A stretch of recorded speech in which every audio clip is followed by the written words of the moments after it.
So guys, je suis vraiment content aujourd'hui d'avoir parmi nous un joueur que j'admire, que j'ai eu la chance de voir grandir. C'est le cas de le dire, même si il a accompli de très grandes choses. Mo Farsi, comment ça va? Ça va bien, ça va bien. Merci pour l'invitation, la vérité. Je suis content d'être là. Je pense qu'on aura une belle discussion. Là. Est-ce qu'on a vraiment besoin, je pense pas, de te présenter? Pour ceux qui ne connaîtraient pas Mohamed Farsi, tu viens de gagner la MLS Cup avec Columbus, mais ton histoire, elle est juste incroyable. Moi, honnêtement, pour t'avoir suivi depuis quand même assez longtemps, ça fait, j'ai l'impression, vu l'histoire, le palmarès, que tu as plus de 30 ans. Mais c'est vraiment pas le cas. Et je me suis juste rendu compte que les choses sont allées super vite. Pour toi, on va découvrir ça. Mais avant tout, est-ce que ça va? Comment ça se passe? Est-ce que tu as profité de tes vacances? Ouais, j'ai profité de mes vacances. On a fini assez tard cette saison. C'était une longue saison. On a commencé le 6 janvier. On a fini le 9 décembre. Je suis retourné à la maison le 12 décembre. On a eu un mois de vacances, environ 5-6 semaines max. Mais c'est passé vite les vacances. Hein. C'est passé très très vite et là je retourne déjà bientôt pour une nouvelle saison. Donc non, j'ai bien profité avec les amis, la famille. Donc retour au charbon. Hein. Donc tu es revenu aux sources à Montréal. Pour les gens qui ne le savent pas, tu es né à Montréal? Tu as grandi à Montréal? Exactement. Je suis né à Montréal, j'ai grandi à Montréal, j'ai commencé foot à Montréal. J'ai passé toute ma vie à Montréal jusqu'à ce que j'aille jouer pro. Et aujourd'hui, mes parents habitent à Montréal aussi, ma famille habite à Montréal. Donc, quand j'ai un week-end off ou quand j'ai 3-4 jours off, je reviens à Montréal pour voir la famille et les amis. Ils viennent te voir des fois, les parents, la famille? Ma famille était venue me voir, mon père et mon petit frère sont venus me voir pour la finale de la MLS Cup. Donc, ouais, c'était assez spécial, ça fait plaisir. Donc, tu as mentionné, tu as un frère? J'ai 3 frères, une sœur. Ouais, on est une armée chez nous. 3 frères, une sœur. Donc moi, je suis au milieu. Moi, j'ai un grand frère, une grande sœur et 2 petits frères.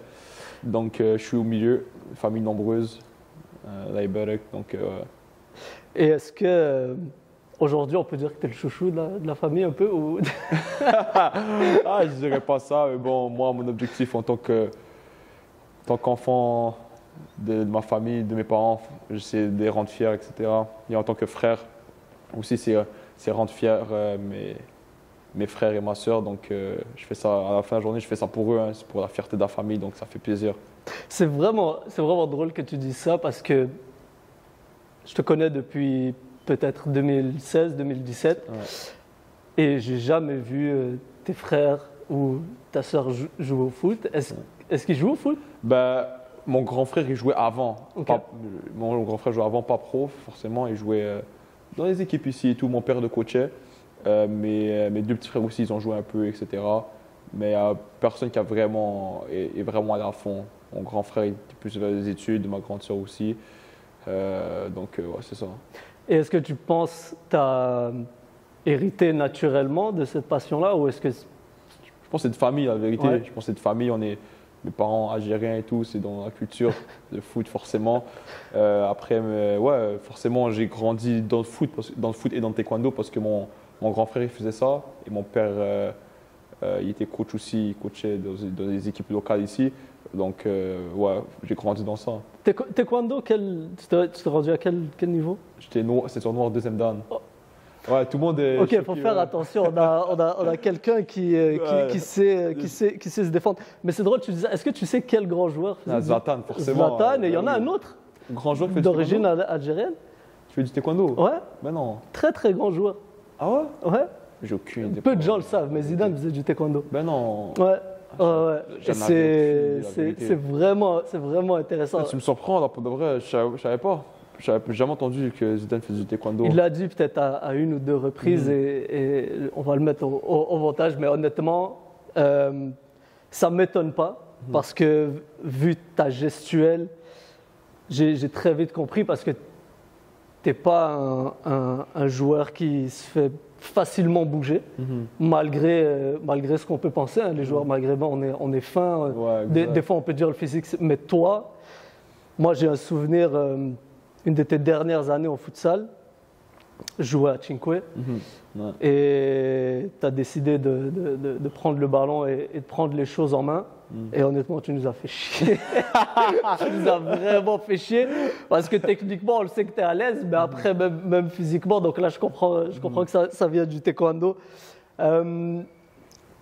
J'ai peut-être une question par rapport au taekwondo. Est-ce que tu dirais aujourd'hui que ton côté, parce que c'est ce que j'ai beaucoup entendu des gens qui t'ont côtoyé, tu as une grande discipline, tu manques rarement les entraînements, puis ça c'est depuis, je l'ai même entendu depuis le secondaire, hein, tu me corriges si je me trompe. Ouais. Est-ce que cette discipline-là te vient du taekwondo, de la famille de... Je pense que c'est les deux, c'est l'éducation des parents de un, mais c'est aussi le taekwondo. Le taekwondo, il faut une grande discipline, tu comprends? Pourquoi il faut une grande discipline? Parce que c'est un sport individuel, selon moi. Sport individuel veut dire que c'est toi, c'est ta seule motivation. Hein. Et quand tu rentres sur le tapis, c'est toi et toi-même, tu vois. Donc, tu n'as pas le choix d'être discipliné. Donc, je pense que ça m'a grandement aidé. Faire un sport individuel, je pense que ça m'a grandement aidé à être discipliné et autonome dans mes affaires. Et tu l'as fait de quel âge à quel âge? J'ai fait de 4-5 ans à 16 ans. Ok, quand même. Ouais, j'ai fait longtemps, la vérité. J'ai fait longtemps de taekwondo. Et... Non, la vérité, ça m'a aidé. La vérité, là, je regrette un peu d'avoir arrêté. Après, je devais faire un choix. Parce que ce qui me manque le plus dans le taekwondo, c'est vraiment la flexibilité. Flexibilité et tout. Les hips, comment tu bouges tes hips, etc. Et ton explosivité, comment tu bouges. Et ça me manque. Parce qu'aujourd'hui, des fois, dans les hips, je suis un peu tendu, hein, on va se dire la vérité. C'est un peu tight, mais non, la vérité, ça me manque énormément. Des fois, je me rappelle avant, au futsal, j'étais un gars qui fixait, explosait. Peut-être j'ai perdu un peu, pas trop, je suis en moins un peu rapide, alhamdoulilah. Mais ouais, ça me manque un peu. Ben écoute, on va revenir à ton explosivité. Moi, je pense qu'elle n'est pas partie si loin que ça. On va ressortir quelques stats plus tard parce que... Bah, comme tu le sais, en Sportser, on aime bien sortir les datas, c'est bien beau. J'adore hein, personnellement voir des joueurs époustouflants, mais surtout quand il y a les chiffres qui backent votre performance, moi j'adore. Bon, taekwondo, foot, tu ne nous as pas parlé de l'école. Je veux savoir, est-ce que tu étais un bon élève gentil? Ouais, moi je pense que si tu vas parler à mes professeurs, ils ne vont pas dire que je suis méchant. Non, moi je pense que j'étais relativement gentil, etc. J'étais discipliné aussi, j'arrivais pas souvent en retard. J'étais pas un gars qui, dans le langage des jeunes, il disait foxé, je pense. Ok. Donc, tu manquais pas tes cours. Sécher les cours. Ouais. Je séchais pas les cours.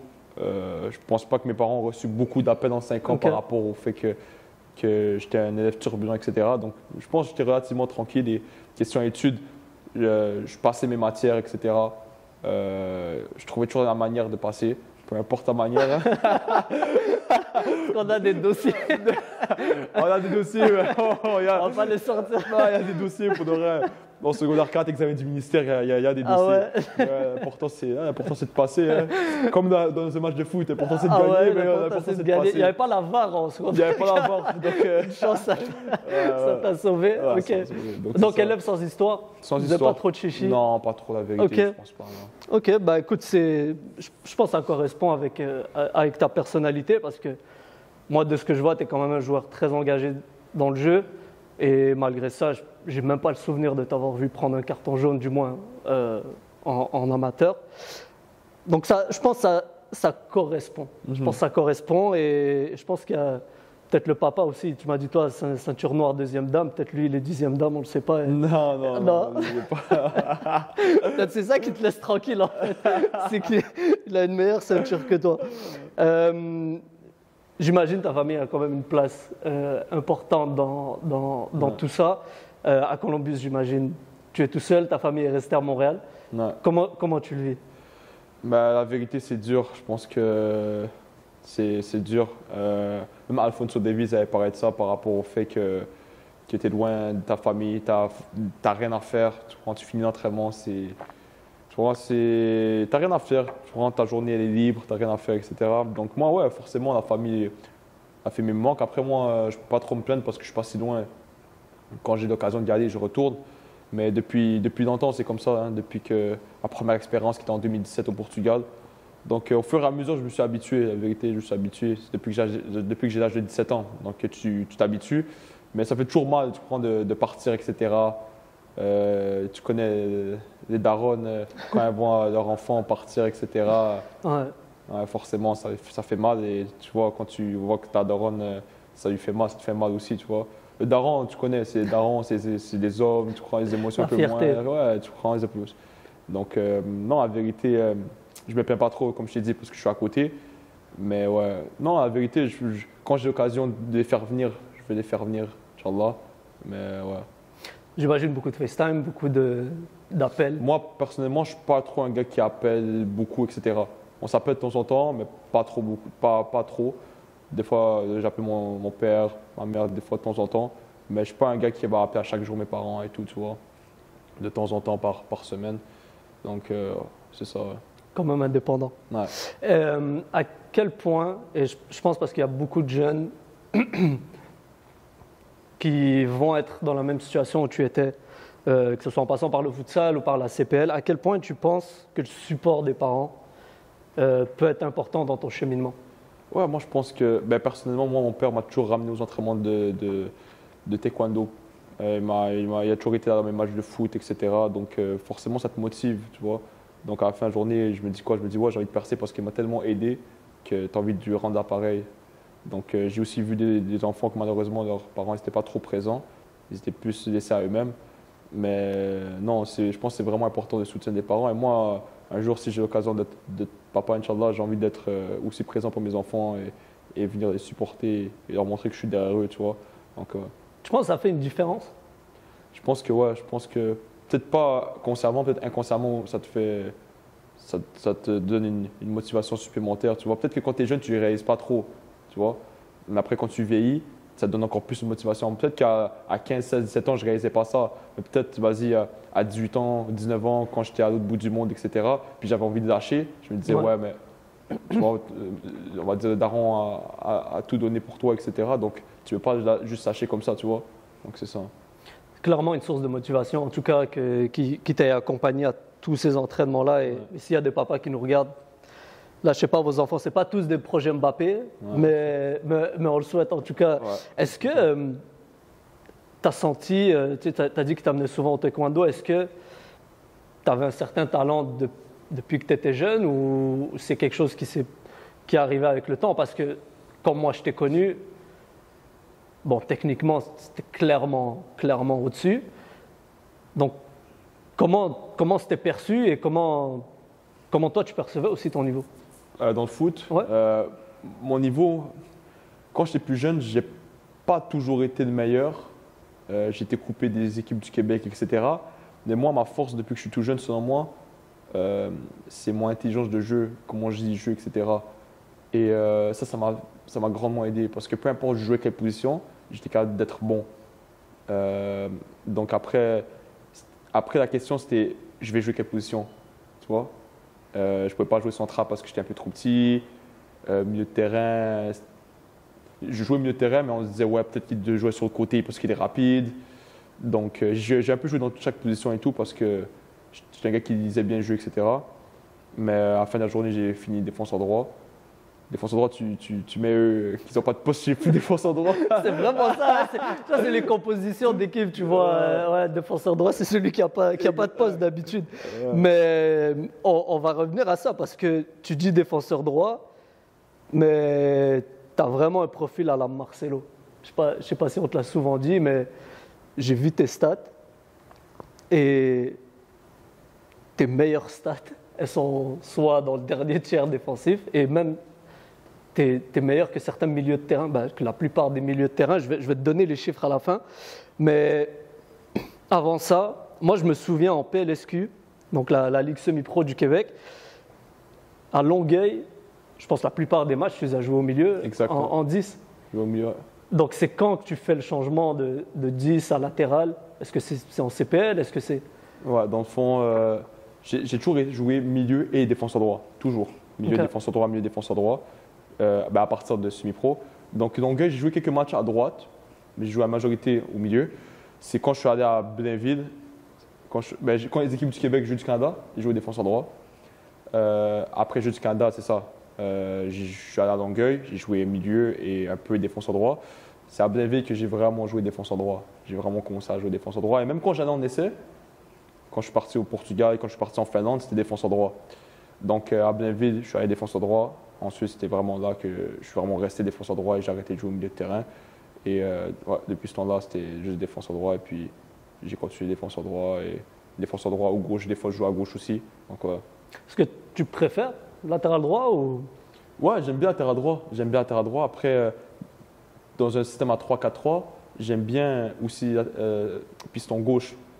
Il y a beaucoup de clubs qui maintenant ils font ça, les Man City, les Arsenal, qui mettent, ils mettent des ailiers. Ouais, ouais, inverted, ils mettent des ailiers, mais pas des défenseurs. Mais ouais, je pense que c'est aussi un autre système de jeu, tu vois. Ça ramène aussi quelque chose de plus. Donc, ouais. Mais je me sens bien à droite. Ouais.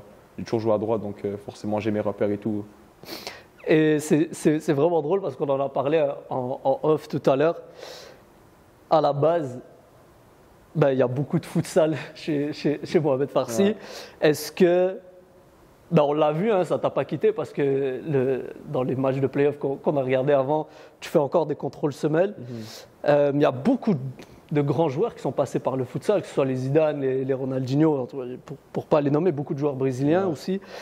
Est-ce que tu penses que tu aurais été le même joueur sans le futsal? Non, jamais d'avis. Jamais d'avis. Que ce soit dans les petits espaces, que ce soit les contrôles semelles, comment tu ramènes le ballon avec ta semelle et tout, ça m'a tellement ramené. Après, là, malheureusement, sur le naturel, vu que j'ai toujours joué sur le synthétique, l'arrivée sur le naturel, c'est beaucoup plus dur parce que le ballon glisse beaucoup plus. Donc, je dois encore m'habituer. C'est dur hein, quand tu passes de synthétique au naturel. Et c'était ma première saison sur un naturel, donc tu dois t'habituer et tout. Mais ouais, le futsal, ça ramène tellement la vérité. Juste contrôle de balle, quand tu as le ballon sous tes pieds, etc., tu peux faire ce que tu veux avec ta semelle. Ça m'a tellement aidé, etc. Et même ton cerveau, il voit avant. Dans le futsal, ça vient vite, tu vois. Donc, contrôle semelle, fin de corps, tu dois bouger beaucoup plus. Donc, non, ça m'a énormément ramené et je suis reconnaissant. Donc, tu changerais clairement pas le futsal. Moi, je veux savoir, est-ce que tu jouais au futsal par défaut? Est-ce que tu aimais le futsal? Comment ça se passe? Est-ce que tu es vraiment un joueur de foot et par défaut le futsal, parce qu'au Canada, ben, il y a l'hiver puis on n'a pas toutes les infrastructures pour jouer. Donc, comment ça se passe pour toi? Ben, ça remonte à 2012. Ça remonte à 2012 et... Tu as 13 ans en 2012, on est d'accord? J'avais 12 ans. Okay. Quand j'étais en 6e année du primaire et j'allais au secondaire 1. Donc, je suis en 6e année et puis je cherchais une école secondaire. Et moi, je voulais aller à Saint-Ex pour jouer Concordia, sport-études. Et il s'est avéré que j'étais en liste d'attente à Saint-Ex, etc. Et j'ai fini par aller à Georges Vanier. Okay. Et c'est là que le futsal est apparu dans ma vie. Je jouais déjà à 11 avant que j'arrive à Georges Vanier. Donc le futsal est arrivé dans ma vie et ensuite c'était futsal chaque année. C'était concentration soccer à Georges Vanier. Donc concentration c'était soccer et l'hiver futsal. Donc c'était futsal, des fois c'était 3 fois par jour futsal. Ah ouais? Ouais, c'était... il y a 4 périodes, nous il y a 4 périodes. Donc on va dire, vu que c'est des périodes, c'est concentration, c'est à place d'avoir éducation physique, tu as soccer. Donc tu avais 3e, 4e période, tu as soccer. Et après l'entraînement, tu as soit après la dernière période, excuse-moi, tu as soit un entraînement, soit un match avec l'équipe d'après l'école. Donc non, c'était futsal. Et puis non, la vérité, c'était vraiment la belle époque. Ça me manque vraiment la vérité de futsal au secondaire là. C'était incroyable. Mais attends, si je comprends bien, parce que là, tu m'as dit à Saint-Ex, pour ceux qui ne le savent pas, il y a le programme sport-études, c'est bien ça, où bon, le matin, tu vas à l'école, l'après-midi, tu vas au foot, exact. Et c'est l'association régionale qui couvre le territoire qui va donner les entraînements. Donc souvent, ça va être du foot exact. À 11, même l'hiver. Ouais. Et toi, finalement, tu finis par aller à Georges Vanier, dans Villeray, c'est ça. Exact. Et au lieu de faire foot toute l'année, bah, c'est concentration soccer, donc les périodes d'éducation physique sont consacrées soit au soccer, dans les périodes, on va dire, automnales et estivales.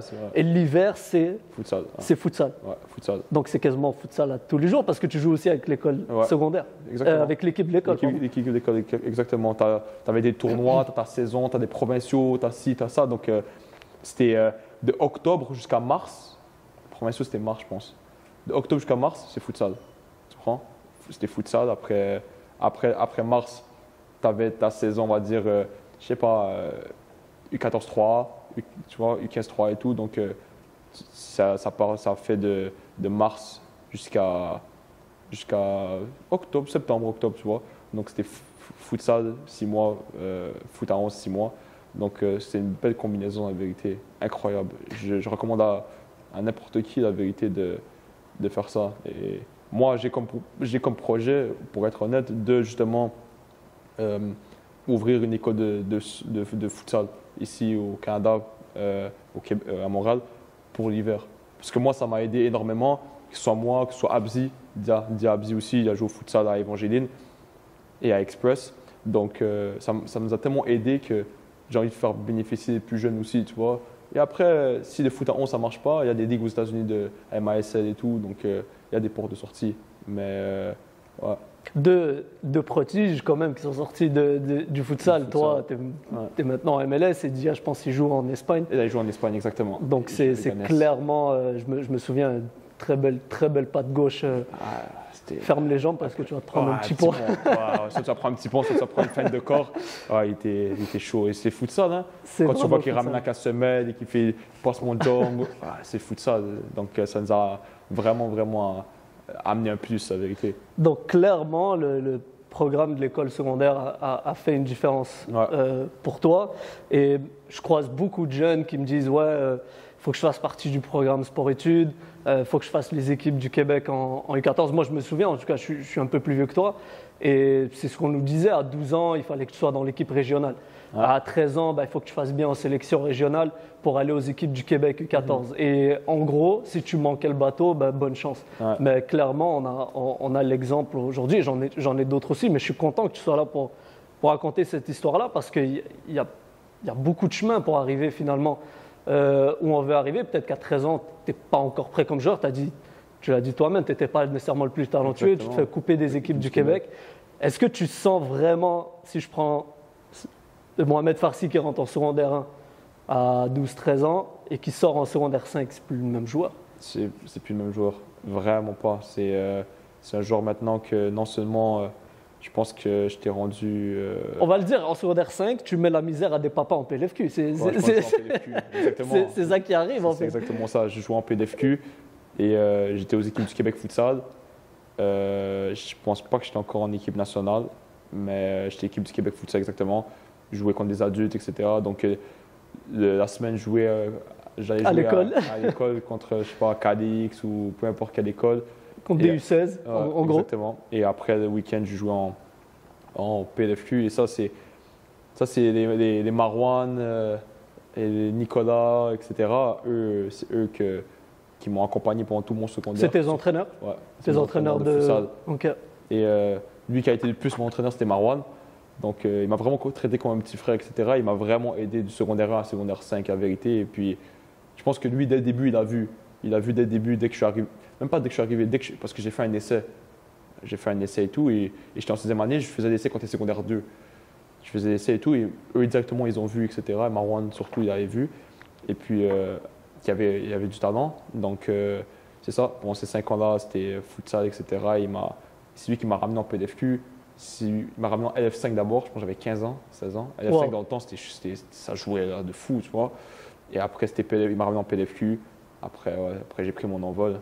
Pour qu'on explique aux gens, en fait, la LF5E, c'est la ligue de futsal 5 étoiles.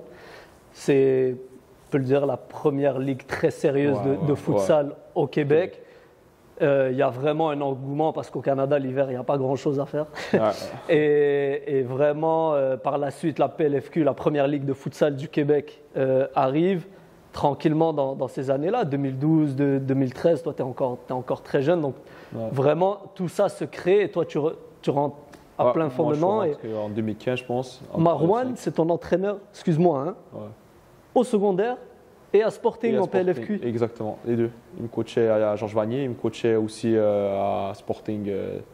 Donc, des fois, j'avais des matchs. Je me rappelle, une fois, on avait le tournoi 7 à 7 avec l'école. Et il y avait match le week-end aussi en PLFQ, tu vois. Donc, lui, il devait faire les deux. Il allait à 7 à 7, après, il est là. Donc, en tout cas, il t'a supporté jusqu'au bout. Ouais. Non, la vérité, c'était comme un grand frère pour moi. Hein. Il m'a énormément aidé. Et il sait que je suis reconnaissant pour tout et tout. Donc, ouais. Bah écoute, un coucou à Marwan. Aujourd'hui, mon Farsi est un modèle, en tout cas pour nous tous. Je veux savoir, le futsal, je regardais honnêtement. Il faut que tu nous expliques, parce que même moi qui te connais, ça m'a donné mal à la tête. 2017-2018, tu es encore au Québec. Ouais, 2017-2018, je suis au Québec. Et tu joues en PLSQ, Première Ligue de soccer du Québec, à ne pas confondre avec celle du futsal. Ouais. Donc, c'est la ligue semi-professionnelle au Québec, le plus haut niveau qu'on a à offrir au Québec. Je me souviens, on jouait contre et honnêtement, c'était vraiment épatant parce qu'à 11, tu faisais très bien et au futsal, clairement un des joueurs les plus dominants. En 2019, tu pars jouer en Algérie. En Algérie. Raconte-moi ça. Donc, 2019, je commence la saison à Blainville. Je fais quelques mois. Je joue le championnat canadien contre York, aller-retour, etc. Et puis, fin juillet, j'ai réussi à avoir un essai en Algérie, à Ain Milila, une équipe de D1 algérienne. Donc, je vais là-bas et tout. Et puis, je fais mon essai tranquille et tout, et on me signe. On me signe, on m'offre, je pense, 2 ans de contrat, etc. Je fais, vas-y, premier contrat pro. Il faut savoir, très important, qu'à cette époque-là, la CPL, ils ne voulaient pas m'avoir en essai. Même en essai. Pas me signer. Tu avais déjà essayé. J'avais déjà essayé et je me suis dit, vas-y, je vais aller en Algérie. Au moins, je vais déjà être pro. Comme ça, vas-y, je vais revenir et si je dois revenir. Et on a une raison pourquoi ils voulaient. Je sais pas, peut-être ils se disent, ouais, genre des PSQ, ça ne nous intéresse pas trop, nous on veut ci, nous non, on pas veut le ça. niveau. Pas le niveau. Eux, ils aiment mieux prendre des joueurs de chez eux, qui jouent dans leur semi-pro à eux et tout. Je fais, ok, c'est pas grave. Donc je vais en Algérie et tout. Premier mois, vas-y, tranquille. Deuxième mois, je vois que je joue pas, je suis même pas convoqué. Troisième mois, quatrième mois, même chose, je suis pas convoqué. J'ai eu des petits problèmes là-bas aussi. Après, ça fait partie, t'es Canadien, etc. Tu vas là-bas, ils ne te prennent pas pour un Algérien, ils te prennent pour un Canadien. C'est ce que j'allais te dire parce que je l'ai vécu. Je suis allé au Raja de Casablanca et tu le sens. Je veux dire, c'est pas dit. En tout cas, chez nous, c'était pas dit. Les gens sont quand même très gentils. Mais une fois que tu embarques sur le terrain, moi, je sortais les coudes des fois en toute franchise. En vérité, que ce soit les assistants coachs, etc., ça tirait à balles réelles. Hein. La vérité, j'avais 19 ans, moi, à l'époque. Tu vois, premier club pro et tout, j'étais tout seul, j'étais en Algérie. Et puis, je ne vais même pas cracher dans la soupe. Parce qu'il y a des gens, j'ai rencontré des gens bien de fous là-bas, hein, qui m'ont traité comme si j'étais leur petit frère. Et sans eux, la vérité, j'aurais vraiment été dans le pétrin. Donc, non, la vérité, je ne crache pas dans la soupe. Il y a des gens qui m'ont aidé. Il y a des gens aussi qui m'ont mis des bâtons dans les roues de fou. Après, chaque expérience, tu vois, elle sert à quelque chose. Moi, je pense que ça m'a énormément forgé. Tu vis ça à 19 ans. Il y a des histoires de fous là, que je peux raconter, que je ne vais pas raconter. Mais donc, quand tu sors de là, je suis sorti de là à 20 ans, mais j'ai pas 20 ans dans ma tête, tu vois. Je suis resté 6 mois. J'ai pas 20 ans. Je sors de là, j'ai au moins 25 ans d'âge mental, tu vois, parce qu'il y a des trucs de fous qui sont passés. Donc, ouais, c'est ça. Hein. Et j'imagine, est-ce que tu viens de ce coin de l'Algérie, une villa, c'est ça? Mlila, M-L-I-L-A. Non, moi, je viens de Oran. Ok. Donc, c'est quoi? Mlila, c'est à côté de Constantine. Constantine, c'est à l'est. Moi, Oran, c'est à l'ouest. Donc, c'est quand même loin, la vérité. Donc, tu n'avais pas de famille nécessairement là-bas? Tu étais vraiment tout seul? Ouais, tout seul. Et tu sais, c'est vraiment un point important, je pense, pour ceux qui vont aspirer à faire du foot, parce que pour ceux qui te suivent, et encore une fois, hein, on a creusé un petit peu pour l'entrevue, on a fait nos devoirs, et il y a des gens quand même qui t'ont côtoyé de très près, que ce soit les Marwan ou d'autres joueurs à Sporting, et ils disent, ouais, Farsi, il a gagné la MLS Cup, mais les gens, ils ne savent pas par quoi il est passé, les moments les plus durs. Est-ce que ça en fait partie? Est-ce que ton mental, en tout cas, est souvent revenu dans ce qui te composait? Parce que, ouais, tu es clairement un joueur qui a des habiletés incroyables, mais ton mental, c'est quoi l'importance de ton mental dans tout ça? Je pense qu'après, quand tu vis des trucs jeunes comme ça, soit ça te traumatise la vie, ça te dégoûte, soit ça te rend plus fort. Et moi, je pense que ça m'a rendu plus fort. Et puis, après, peu importe la vérité, peu importe ce qui arrive par la suite, quand tu vis ça à 19 ans, peu importe ce qui arrive par la suite, tu dis, tranquille, ça va passer, etc. Et puis, tu as déjà vécu pire. Donc, quand moi, il y a des trucs qui se passent, je me dis, je suis un gars qui dit toujours Alhamdoulilah, tu vois. C'est Dieu qui donne, etc. Il faut être patient dans la vie, etc. Donc, forcément, ça m'a vraiment forgé mentalement. Et je pense que c'est le mental, je pense que les gens, ils ne savent pas que c'est un des trucs les plus importants dans le foot, Ouais. avoir un bon mental. Donc, Dieu m'a permis d'avoir un bon mental et de forger des jeunes. Donc, comme je disais, Alhamdoulilah. Je pense que c'était Pirlo qui disait le foot, c'est 10% dans les pieds et 90% dans la tête. Et moi, j'y crois en tout cas énormément. Est-ce que tu peux peut-être nous raconter un des moments les plus durs que tu as eu à passer, qui a été vraiment, tu sais, parce que je pense que tu passes de Blainville, je pense que tu es titulaire indiscutable. Et là, tu me dis que tu passes 3 mois sans toucher le terrain. 6 mois. 6 mois. Ouais. Donc ça a duré les 6 mois. 6 mois. 6 Après, mois. je jouais avec l'équipe réserve. Ok. Tu vois, mais 6 mois en première équipe, je n'ai pas touché le banc, pas touché le terrain, j'ai pas touché Donc le même banc. pas convoqué. Je ne suis pas assis sur le banc, je ne savais pas si c'était confortable ou pas le banc. S'il y en a qui jouent là-bas, est-ce que vous pouvez nous dire? Ouais, dis-nous, s'il Parce vous que plaît, bon, j'ai pas Parsi, il goûté. veut savoir, est-ce que le banc il Est-ce que le banc il est confortable? et Est-ce tout? qu'il y a des coussins? Tu sais même J'avais pas. aucune idée. Tu sais même pas. Je suis jamais assis sur le C'est banc. incroyable ça quand même. Combien de joueurs auraient arrêté après une expérience comme ça? Après une expérience comme ça, c'est dur. Hein. Et ça, c'est un truc hein, que je ne suis pas assis sur le banc. Et c'est le moins pire des trucs, tu vois ce que je veux dire? Ah ouais, Je te le confirme que c'est le moins pire des trucs, tu Ok. vois? Donc, non, tranquille, de toute façon, ça m'a aidé. Hein. C'est vraiment, je pense, quelque chose d'important parce qu'on met souvent l'emphase sur la formation des joueurs. Qu'il y a souvent un chemin tracé. Tu n'as pas suivi ce chemin-là, clairement pas. Tu as été dans un programme de futsal, tu finis par te retrouver en Algérie.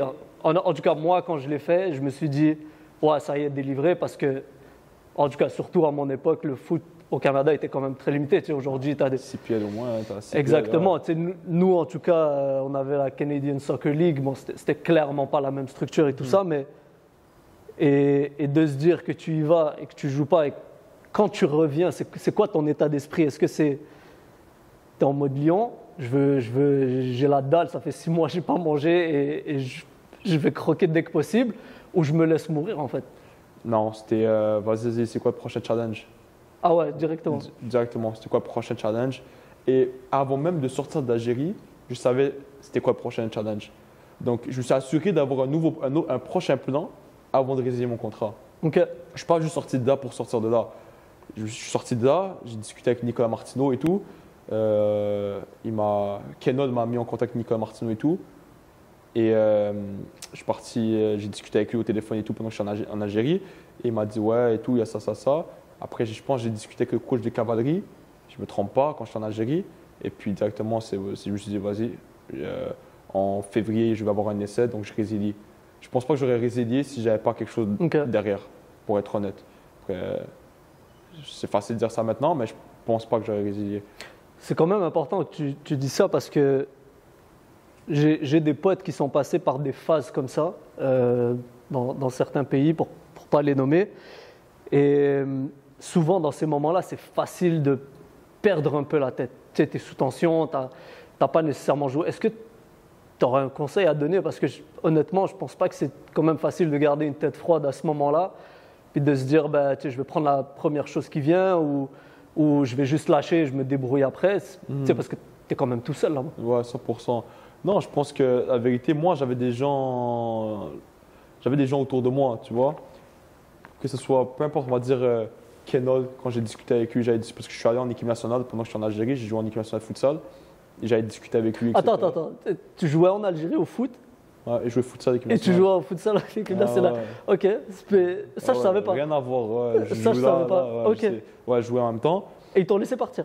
Ouais, parce que j'étais même pas assis sur le banc. Ça sert à quoi? Genre, il ne peut pas me dire non, tu vois. Je ne m'assoyais même pas sur le banc. Donc, non, j'avais des gens autour de moi, etc., de proches ou de loin, qui m'aidaient, qui essayaient de m'aider, etc., qui me motivaient et tout. Et puis, ouais, je pense que c'est parce que j'étais bien entouré. Après, c'est dur, la vérité. Il y a des gens qui sont livrés à eux-mêmes et tout. Ouais.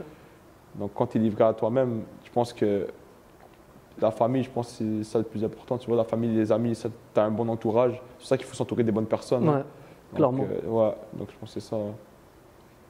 Top. Fait que tu reviens. Est-ce que tu te dis, comme bon Montréalais, corrige-moi si je me trompe, Cavalry, c'est à Calgary. Exact. Moi, perso, j'ai jamais mis les pieds Ouais. à Calgary. Est-ce que ça te fait peur? Est-ce que tu te dis, ouais, l'hiver, il va faire moins 45? Ouais. Zéro. Moi, je dis, vas-y, Cavalry, ok, c'est à Calgary. Vas-y, je vais en essai, je fais ce que j'ai à faire. Et puis, je suis déjà en Finlande, dans une ville qui s'appelle Kajani. Ok. C'est le Rimouski du Québec. Il y avait une station de gaz, un Lidl dans l'épicerie, plus rien, que de la neige.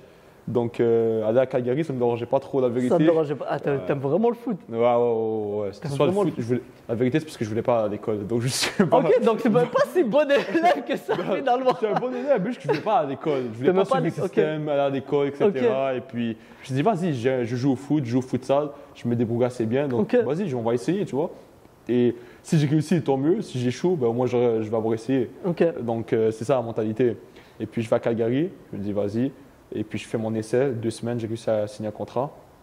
Et même le contrat que j'ai signé, comme c'était un contrat, la vérité, on va se dire, c'était un contrat éclaté au sol, tu vois. Vraiment éclaté au sol. Pas le choix. C'est des sacrifices, encore une fois, tu vois. Ouais, hein. Tu dois être pro, tu dois jouer, tu vois. Tu vas pas commencer à aller gratter des 6 chiffres et tout. C'était un contrat de merde. Je me suis dit, quoi? Toute ma vie, je me suis dit, vas-y, prends ce qu'on te donne, prouve, t'auras mieux. T'auras mieux, ouais. Tu vois. Et puis, c'est ça que j'ai fait toute ma vie. Et puis, voilà. Hein. C'est quand même vraiment intéressant que tu me dises ça parce qu'il y a souvent des jeunes qui me disent ouais, je vais percer dans le foot, je vais faire 100, 200 000 tout de suite. Ouais. C'est un peu délusionnel. Et surtout la CPL venait de commencer il y a quoi? Il y a C'était en 2010. Moi, je suis en 2020. C'était la deuxième saison que ça C'était la existait. deuxième saison. Et c'est tombé sur le Covid. En plus. Vois? Donc, ça a tout. Pardon-moi pour le langage, mais ça a tout niqué. Mais ouais, exactement. Donc, j'arrive là-bas et puis je dois signer ce qu'on me donne. Hein. Pas le choix. Et puis, après, tu essaies de survivre et tout. Et puis, tu te fais confiance à toi-même. Hein. Tu te fais confiance à toi-même et je me suis fait confiance à moi-même. Et puis, c'est ça, je pense que c'est ça le plus important. Est-ce que ça, c'est le côté algérien, la confiance en toutes circonstances? Non, moi, je pense que, la vérité. Moi, je suis un gars, alhamdoulilah, je fais confiance à Allah. Tu comprends? Je me dis, si c'est Allah qui donne. Et puis, si ça doit se faire, ça se fait. Si ça se fait pas, ça se fait pas. Mais tu fais confiance en Dieu, tu vois. Il sait ce qui est le mieux pour toi. Et puis c'est ça. Et puis, quand je fais une rétrospection de toute ma carrière, si j'explique de toi A à Z, tu dis, ah, ok. Donc, c'est ça. Allah, il fait bien les choses. Tu vois? Parce que des fois, on peut donner des sommes incroyable, un jeune, il va faire n'importe quoi avec l'argent, tu vois. Ouais. Donc moi, alhamdoulilah, petit à petit, etc. Et ça m'a permis d'avoir une éducation financière aussi. Donc je ne me plains pas. Bah, tant mieux, écoute, on va te souhaiter quand même un gros contrat en fin de carrière, peu importe dans la ligue où tu vas, on va y revenir à ça. D'ailleurs, l'après-carrière, mais ok, tu vas à Cavalerie, tu fais 2019, 2020. Cavalerie 2020-2021. 2020-2021, ouais. Pardon. 2020. Tu joues encore au futsal ou ça se passe comment? 2020, je vais choisir 2020 ou 2021? Parce que je te donne le scoop. 2020, tu gagnes meilleur joueur de futsal au Canada. Au Canada, ouais. C'est à cause de 2019, la saison 2019. Donc à cause de 2019. Mais en 2020, tu gagnes aussi meilleur. C'est pas ça. C'est parce que 2020, entre l'Algérie, j'ai fini en fin décembre. Et mon essai fin février 2020, donc entre fin décembre 2019 et fin février 2020, je suis allé en équipe nationale de futsal. On est parti au Costa Rica, on a joué au Costa Rica et tout. Et puis, j'avais fait 2 bons matchs. Premier match, on a gagné. J'ai marqué, j'ai été passe D à Nazim, Belgique 12. Et puis, deuxième match, on a fait égalité. Et donc, c'était la première fois qu'on battait le Costa Rica dans l'histoire. Costa Rica, c'est une des meilleures nations en CONCACAF. C'est la meilleure nation de CONCACAF. Pour avoir été les voir en qualif de la dernière Coupe du Monde, c'est vraiment un bon niveau. Ouais, vraiment bon niveau de futsal. C'est les meilleurs de la CONCACAF. Les meilleurs, ils font chaque Coupe du Monde, ils sont présents. Et puis, c'est ça. Non, Avec le gaucher, là, les cheveux longs, comment il s'appelle? Zuniga. Ouais, j'ai jamais oublié son nom, ce gars-là. C'est que... Il a traumatisé. Moi, je sais qu'il a traumatisé certains gars à Sporting, je ne veux pas les nommer, mais ils savent très bien de qui je parle. Moi, je veux dire normal, Shakid, Charlotte à Shaq. Pour ceux qui connaissent, moi, je ne voulais pas le dire, je suis vraiment désolé, mais Farsi a clairement des choses à régler. Mais, ok, donc, tu reviens de l'Algérie, bon, tu étais sous contrat là-bas, tu joues quand même au futsal, tu reviens jouer avec l'équipe nationale. Si je comprends bien, autour du mois de décembre, janvier, tu reviens à Montréal. Après avoir résilié mon contrat. Exact. Ouais. Et tu joues au futsal et tu quittes pour Cavalerie à peu près au mois de février pour la prépa. On essaie de 2 semaines avec l'équipe. On essaie de 2 semaines avec l'équipe. Ça se passe relativement bien. Et puis après, ça signe. C'est assez drôle. Tu sais pourquoi? Parce que, subhanallah, j'ai signé le vendredi, si je me rappelle bien. Allahu a'lam, si je me rappelle bien, j'ai signé le vendredi vers 13h, je pense. Quelque chose comme ça. Et à 15h environ, ils ont annoncé que toutes les activités allaient être suspendues de CPL. Donc plus aucun entraînement, plus aucun match. Donc j'ai signé 2 heures avant que tout soit fermé. Avant Covid. Avant Covid. Waouh. Ouais, 2 heures. Et on a repris, c'était en mars. On a repris en juin. Ouais, on a repris en juin. De mars à juin, il n'y avait rien. Donc j'ai signé mon contrat en mars. Je suis retourné à Montréal de mars à juin. Et puis à la maison, comme tout le monde, confiné. On va même pas revenir sur cette période-là parce que il y en a juste, ils entendent Covid, il y a des boutons qui commencent à pousser. Mais ok, donc au moins tu as signé. Encore une fois, c'est ton destin. Ouais, c'est ton destin. Donc tu reviens cette première année, je pense, c'est les Island Games. Island Games, c'est ça. Donc vous êtes dans une bulle, un peu comme les autres sports en Amérique du Nord. D'autres sports l'ont fait aussi.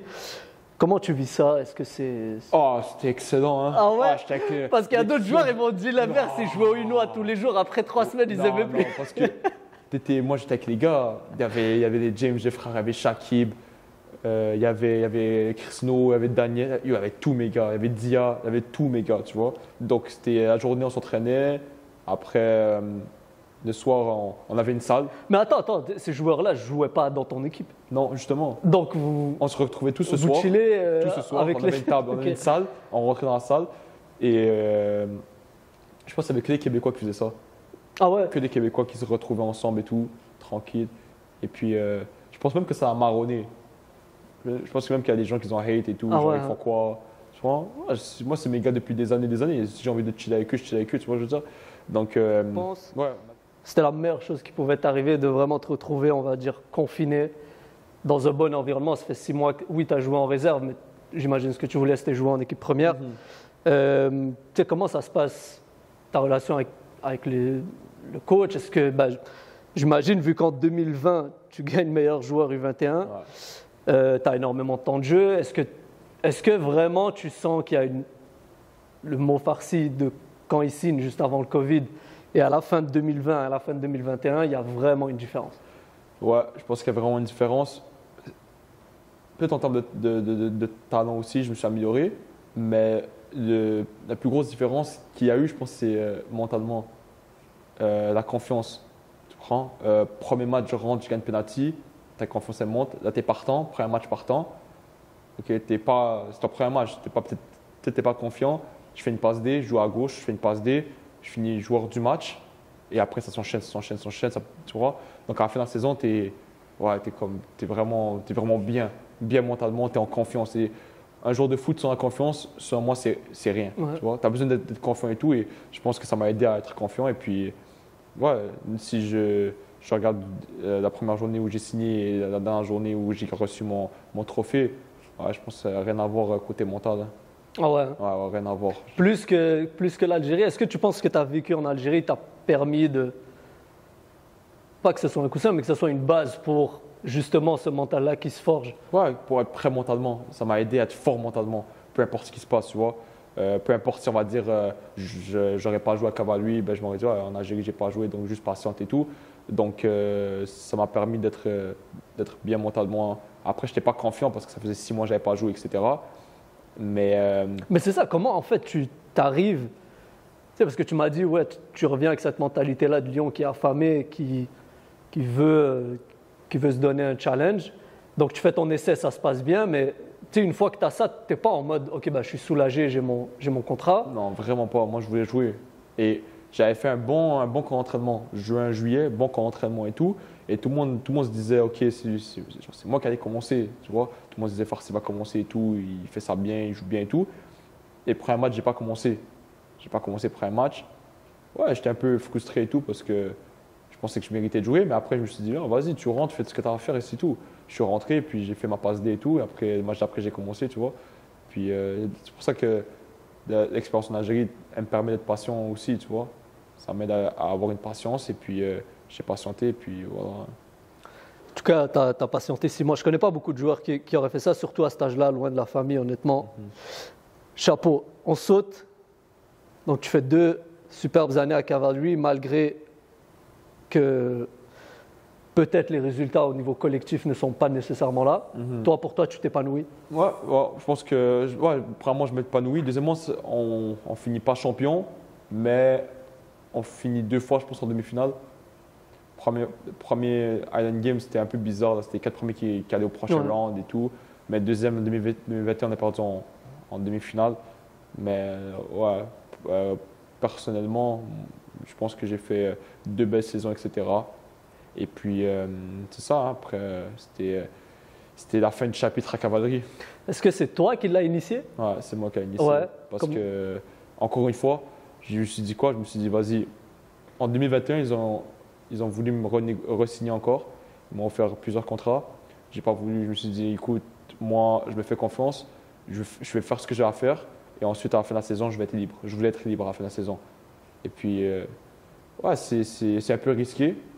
Parce que tu peux te blesser et tout. Mais je me suis dit, ouais, vas-y. Tu fais confiance à Allah. Et puis après, on verra ce qui va se passer. Et puis, c'est ça que j'ai fait. Et puis, ça m'a permis d'être libre à la fin de la saison. Et puis, pouvoir signer à Columbus, qu'on va parler après. Mais comment, genre, t'as jamais eu le petit doute là? Je sais pas si tu as vu Last Dance de Michael Jordan, mais Scott Pippen, on parle de la NBA, mais le gars, il veut secure the bag. Tu vois ce que je veux dire? La vérité, peut-être que si on m'offrait d'argent pour me mettre ma famille à l'abri, peut-être que j'aurais signé le contrat. Ok. C'est forcément parce que financièrement, c'était pas quelque chose qui allait mettre à l'abri. Ça va être un bon salaire pour la CPL. Pour la CPL. Tu prends, mais ça ne va pas être quelque chose qui va, tu vois, me mettre à l'abri ou quoi que ce soit. Donc je me dis, si c'est pour signer ça, j'aime mieux être libre. Et si je dois signer quelque part d'autre en CPL, je vais still avoir quelque chose d'autre. Mais c'est pas... Non, moi je me dis, au moins, je vais me faciliter la tâche, au moins sois libre. Ok. Tu vois, déjà ça va être chaud, au moins donne-toi les moyens, tu vois. Ok, puis au pire, si je reste en CPL, je signe quelque part d'autre et puis c'est ça, tu vois. C'est ça que je me suis dit, donc c'est ça qui s'est passé. Ok. Non, honnêtement, je pense que tu as fait le bon move. Et comment tu arrives à Columbus? Corey Ray, le directeur sportif d'équipe 2, il contacte Nicolas et tout, je pense septembre, octobre. Nicolas qui est ton agent à l'époque, c'est ça? Nicolas Martineau, il le contacte et tout, il sait comment et tout. La vérité, moi, je n'étais pas trop chaud là-bas. Je venais de faire 2 saisons en CPL, tu vois. Je voyais les gars qui partaient de CPL, qui jouent en MLS et tout. Je me suis dit, j'ai envie de... En plus, moi, j'ai gagné U21, j'ai fait 2 belles saisons, tu crois? Ouais, exact. Je me suis dit, moi aussi, j'ai envie de signer en MLS, tu vois. Je me suis dit, je pense que je suis prêt à signer en MLS. Donc, directement, MLS, équipe première, toi, tu voulais... Moi, je voulais jouer en équipe. C'est ce que tu voulais. C'est ça que je voulais. Je me suis dit, ouais. Et puis, Corey Ray a dit quoi? Ils ont parlé, etc. Et là, j'ai fini par signer là-bas, à Columbus 2. Après, Corey a dit, ouais, écoute, s'il mérite, il aura. Tu vois, il aura ce qu'il mérite. Tu comprends?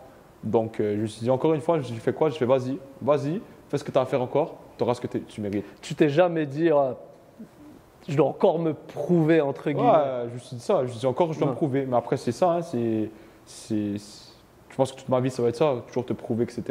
Des fois, c'est comme ça, des fois, il y en a que tout est sur un plateau d'argent. Et moi, je pense que Allah m'a mis comme exemple que je dois être une personne qui va montrer l'exemple, donc de la persévérance peut-être, tu vois, je veux dire, tu vois. Est-ce que tu peux m'expliquer en fait, Mo, comment ça se passe ton départ à Columbus? Dans le fond, Corey Ray était en contact avec Nicolas Martineau, mon ancien agent dans le temps. Et puis, Ouais, donc il discutait avec lui, j'ai fait une rencontre avec Corey via Zoom, il m'a montré les infrastructures, etc. Et puis, je vais être honnête avec toi, au début, je n'étais pas trop chaud à l'idée d'aller là-bas parce que je voulais aller en MLS directement.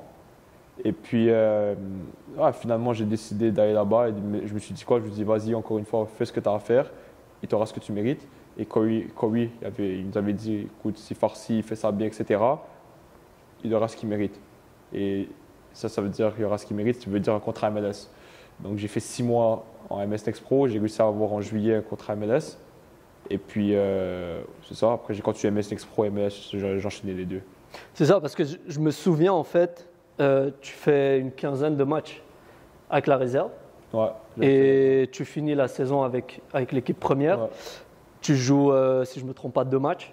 Je jouais équipe première, j'avais joué 2 matchs au début. Après, j'avais signé Okay. un mois plus tard. Et en tout, je suis rentré 7 fois, si je me rappelle bien. Ok, J'ai parfait. fait 7 entrées en tout. Et en même temps, je jouais MS Next Pro. Donc j'ai fait les playoffs Next Pro aussi. J'ai juste manqué la finale de la MS Next Pro Cup parce que je devais jouer à Orlando pour le Decision Day en 2022 avec l'équipe première. Donc ouais, c'est ça. Et ça c'est vraiment important parce qu'on le sait, hein, le monde du foot, malheureusement, comme tout sport professionnel, parfois il y a des petits coups qui se font. Et que les joueurs, il y a cette relation de confiance qui est vraiment importante. Est-ce que quand Corey dit ça, tu as confiance? J'ai confiance. En lui surtout. Tu sais, J'ai confiance en lui un peu, mais j'ai confiance en moi. Ok. Tu vois, je me dis, fais en sorte que vraiment, ils n'ont pas le choix. Ok. Ouais. Et moi, j'ai choisi Columbus. Pourquoi? J'ai choisi Columbus parce qu'ils n'avaient qu'un défenseur droit. Ils n'avaient pas une deuxième défenseur droit. Je me suis dit, va là-bas et essaie de faire ce que tu as à faire. Comme ça, au moins, tu vas être à doublure, tu es jeune, etc. Et puis, je pense que c'est une bonne décision que j'ai prise parce qu'à la fin de la journée, Wilfried est arrivé, etc. Ouais, ça, on va en parler, mais il n'y a rien qui prédestinait Wilfried à y aller parce que tu arrives là 1 an avant lui. Exact. Donc, avant qu'on rentre sur Wilfried, moi je veux savoir parce que je sais il y a pas mal de jeunes joueurs et joueuses qui vont regarder ça, ils vont se dire ouais, il n'y a peut-être pas une si grande différence entre maintenant la Ligue 1 Québec, Ontario et la CPL et la MLS. Donc toi tu as fait les 4, tu as fait semi-pro, donc la Ligue 1 qui était avant la PLSQ, tu as fait la CPL, tu as fait MLS Next Pro, donc qui est la réserve de la MLS, et tu as fait maintenant la MLS depuis, on va dire 2 ans. Est-ce qu'il y a vraiment un monde entre chacune des divisions? La vérité, ouais.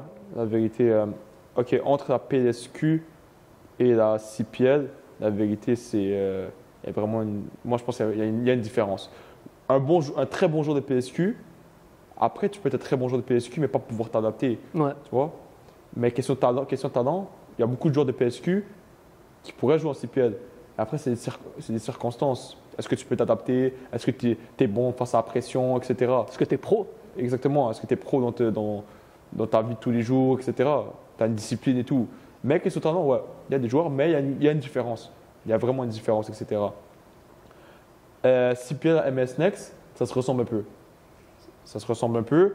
Cette CPL, c'est un peu plus physique. MS Next Pro, ça joue un peu plus au ballon. C'est la différence. La moyenne d'âge, pardon, elle n'est pas la même. CPL, c'est vraiment une ligue d'adultes. Excuse-moi, CPL, ouais, plus exactement. Et MLS Next Pro, c'est vraiment des équipes réserves. Ouais, plus jeunes, exactement. Donc, c'est ça. Et puis, entre MS Next Pro et MLS, ouais, il y a une différence, la vérité. Ouais, ça va beaucoup plus vite en MLS. Donc, il y a vraiment une différence. Et même entre PSQ et CPS, ça va beaucoup plus vite. Tu vois? Donc, comme j'ai dit, oui, tu es un bon joueur, tu vas pouvoir peut-être jouer, mais c'est des circonstances. Donc, c'est pas aussi facile qu'on pense. Quand on regarde la télé, on se dit, ah ouais, vas-y, j'aurais dû faire ça, Ah, c'est facile. Va sur le terrain, tu vas comprendre. Ouais, je te dis. Écoute, au moins là, on l'a de ta propre bouche, mais tu sais, j'ai pas mal d'exemples. Je vais prendre le Québec parce que c'est ce que je connais le mieux, que ce soit un Bouba qui était au FC Laval, par exemple, l'année passée, qui est maintenant à l'AS Blainville, que ce soit un club comme Saint-Laurent, que honnêtement, là, j'ai appris ils ont gagné la PLSQ l'année passée et ils ont déjà commencé leur préparation. On est au mois de janvier, je pense que ça a commencé au mois de décembre. Donc il y a quand même des clubs semi-pro et je me souviens, je pense même à Blainville, quand tu étais là, c'était quand même un rythme élevé. Donc c'était quoi, 4-5 entraînements semaine? Ouais, je pense que c'était 4, pas toujours sur le terrain. Des fois, c'était entraînement, c'était juste on allait courir.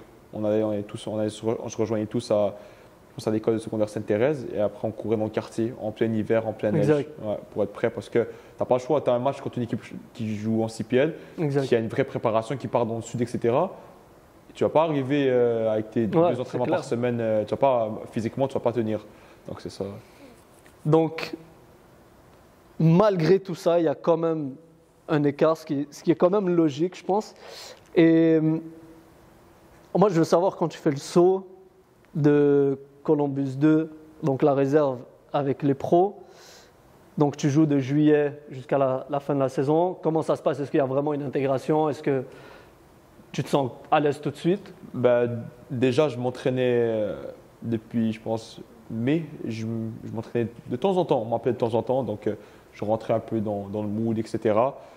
Je suis rentré 2 fois quand je n'avais pas encore signé. Parce qu'il y avait une règle, tu pouvais jouer 4 matchs. Ouais, exact. Non, excuse-moi, tu as le droit d'être appelé 4 fois, mais tu as le droit de jouer que 2 fois. Tu as le droit de rentrer 2 fois dans les 4. Et puis, j'ai joué mes 2 matchs et tout. Donc, non, je suis rentré, etc., dans le mood. Et ensuite, c'est vraiment venu doucement, doucement. Après, petit à petit, j'ai pris mes marques, j'ai fait mes marques et tout. Et puis, ouais, c'est bien passé l'intégration en équipe première. J'ai l'impression, et on va revenir à la saison incroyable, mais j'ai l'impression que tu as toujours été patient. Et en tout cas, moi, je ne l'étais pas, clairement.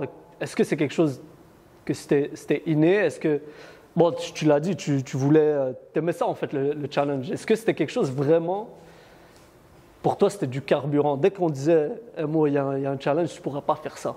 Est-ce que pour toi, c'était en mode, ouais, ben, tu vas voir, je vais pouvoir le faire? Est-ce qu'à un moment, des fois, tu disais, vas-y, c'est bon, j'ai déjà prouvé? Je me suis déjà dit ça. Je me suis déjà dit, vas-y, c'est quoi, je vais prouver toute ma vie ou quoi? Ouais. Et ça ne me dérange pas de prouver. Mais quand je prouve, je veux avoir ce que je mérite. Tu veux la récompense tout de suite? Exactement. Ouais. Je veux avoir ce que je mérite. Et puis, c'est dur de prouver et de ne pas recevoir ce que tu mérites. C'est très, très, très, très dur mentalement. Tu te dis, c'est jusqu'à quand que. C'est quand le jour où tu vas avoir ce que tu mérites? Ouais, exact. Est-ce que ça va arriver un jour où toujours on va trouver des excuses? Et moi, je pense que dans ma situation à moi, ça a été un peu ça. Moi, j'ai prouvé un minimum et ça a toujours été. On a toujours trouvé des excuses. Ah, il manque ci, ah, il manque ça. Ah. Après, c'est quoi? C'est pas grave. Tu continues à prouver. Puis, si Allah t'a destiné, ça va arriver, peu importe, hein, dans 5 ans, 10 ans, à la fin de ta carrière, ou peu importe. Donc, ouais, c'est ça. Ouais. En tout cas, j'ai hâte qu'on arrive à ton après-carrière, voir si la patience, tu vas la garder tout le long. Bon, on va arriver à la saison cash. Je me souviens, on s'était croisés dans le off-season.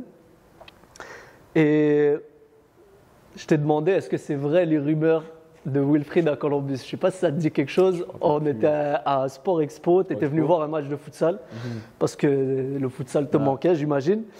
Et tu m'as dit, ouais, il y a vraiment des chances. Et je me souviens de t'avoir dit, tu vas te régaler. Parce que moi, je l'ai eu aux équipes du Québec et je l'ai eu au CF Montréal. Et honnêtement, là, je vais te partager un truc que j'ai mis sur un réseau, je l'ai mis sur LinkedIn. Je ne partage pas énormément de trucs, mais honnêtement, quand vous avez gagné la MLS Cup, ben, j'ai bien évidemment pensé à toi, j'ai pensé à d'autres membres du staff que je connais, que ce soit Yo, que ce soit Max Chalier, que ce soit Mr. Guéguen, préparateur physique de classe mondiale. Et honnêtement, j'ai vraiment pensé à ce mec, à Wilfried, parce que là, je vais te raconter une anecdote. Toi, tu étais bon élève, moi, j'étais complètement l'inverse. Tu vois, je faisais les 400 coups. Mais tu vois, toujours dans la provocation. Ah, okay. Moi, j'aimais trop provoquer les adultes. Ouais. c'est vraiment pas une bonne chose. J'espère que si j'ai un enfant un jour, j'espère qu'il ne sera pas comme moi, parce qu'honnêtement, ça va être une galère pour ma mère. Mais ce mec-là, il vient dans une période, on est en U16, tu sais, on parlait de chemin tracé, et en U16, donc j'avais fait les équipes du Québec U14, j'arrive en U16, c'est lui l'entraîneur, et lui, on lui donne un dossier littéralement sur moi, et on lui dit, bah lui, ouais, il est bon, mais il fait chier en gros. C'est littéralement ça le truc, et honnêtement, avec du recul, c'est vrai. J'étais vraiment dans la provoque, j'écoutais rarement les consignes, mais j'étais bon sur le terrain. Donc il y avait clairement quelque chose à faire, et j'étais très exigeant aussi sur le terrain, et en fait, lui, il m'a canalisé d'une manière, il m'a vraiment arnaqué. Il est venu au début du camp et il m'a dit, bon, les équipes du Québec, ça commençait à peu près au mois de mars pour les championnats canadiens, en fin juillet, au mois d'août. Et il m'a dit, écoute, j'aime ton énergie, t'es vraiment, bon, t'as des qualités pour jouer, mais il faut que tu saches que tes conneries que tu fais, t'influencent le groupe. Et ça, moi, je le voyais pas. Et en fait, il a fait la seule chose qui m'a sauvé, il me nomme capitaine. Je dis, mais qu'est-ce qu'il fait, lui? Moi, capitaine? Moi, tu me dis d'amener les bouteilles d'eau, je dis non. C'était vraiment arrogant, là. Honnêtement, je ne comprenais pas encore la vie d'une équipe de foot, comment vivre bien dans un groupe. J'étais vraiment celui qui foutait la merde. Et lui, il m'a dit, ben, maintenant que tu es capitaine, je veux que tu mettes ton énergie sur l'idée le groupe, parce que ça, tu l'as naturellement, mais sache que si tu fais une chose négative, ben, y a les 17 autres joueurs qui te regardent et qui se disent ben, ça, c'est notre capitaine. Et moi, ça m'a piqué parce que tu as quand même de la fierté. Tu te dis, je veux pas être cette personne-là. Et inconsciemment, j'ai commencé à me tenir droit. J'étais le mec qui amenait tous les équipements. Et déjà, parce que. Et il a été trop fort pour ça. Et c'est ce que j'ai mis dans le post, c'est que lui, sa force, selon moi, mis à part tout le côté tactique, technique, qui est vraiment, selon moi, incroyable, mais que je pense les gens avec le travail peuvent avoir, c'était son côté à sortir le meilleur de chacun. Et moi, c'était le premier qui avait réussi à le faire. Toi, c'est quoi, on va dire, les qualités qui sont sorties de chez lui? Selon moi, il a réussi à créer une famille qui s'entraide et qui veut se tuer l'un pour l'autre. En un an? En un an. Ah ouais. En un an, si on fait la différence entre Columbus Crew 2022 et Columbus Crew 2023, on voit que tout le monde se tue pour tout le monde. Bonne ambiance en dehors du terrain aussi, forcément. Mais aussi individuellement, comme tu as bien dit, faire ressortir le meilleur de chacun. Comment il a fait? C'est en mode, il a fait en sorte de donner la confiance à tout le monde. Tout le monde était confiant en tant que joueur. Tout le monde était confiant de faire des erreurs. Tu vois, je veux dire? Et quand un coach te dit t'inquiète, tu fais des erreurs, c'est pas grave. C'est incroyable ça quand même. C'est incroyable. Pourquoi? Parce qu'après, tu fais une erreur, ça va pas te tuer, faire l'erreur. Par la prochaine, même pendant le match, tu crois, je veux dire? Moi, j'ai déjà fait des erreurs qui ont coûté des buts, tu vois? Et jamais il m'a enterré, tu vois, je veux dire? Ça est parti, genre, il me disait, il me motivait, il continue à me motiver, tu vois? Et puis, ça, c'était apprécié parce que je pense que c'est ça le truc à faire. Aujourd'hui, la nouvelle génération, etc., ça ne sert à rien de lui dire le mec, c'est à cause de lui que l'équipe adverse a marqué. Ça va servir à quoi de lui crier dessus et de lui dire. Tu crois que ça va l'aider? Les générations ont changé. Ouais. Exactement. Tu crois que ça va l'aider à rester dans son match et à continuer à faire un bon match? Non. Tu crois ce que je veux dire? Je pense pas. Après, peut-être qu'il y a des gens dans le monde où tu dois leur crier dessus et dire qu'est-ce que tu viens de faire. Exact. Pour qu'ils. Je n'ai pas connu, moi, personnellement. Mais non, c'est ça. Dans le fond, je pense que c'était sa qualité. C'est ses qualités. Avec lui, j'avais l'impression. En fait, c'était ça sa philosophie. C'était je vous mets un cadre, vous restez dans le cadre, que ce soit le mode de vie, que ce soit techniquement ce que je vous demande, tactiquement, dans vos habitudes.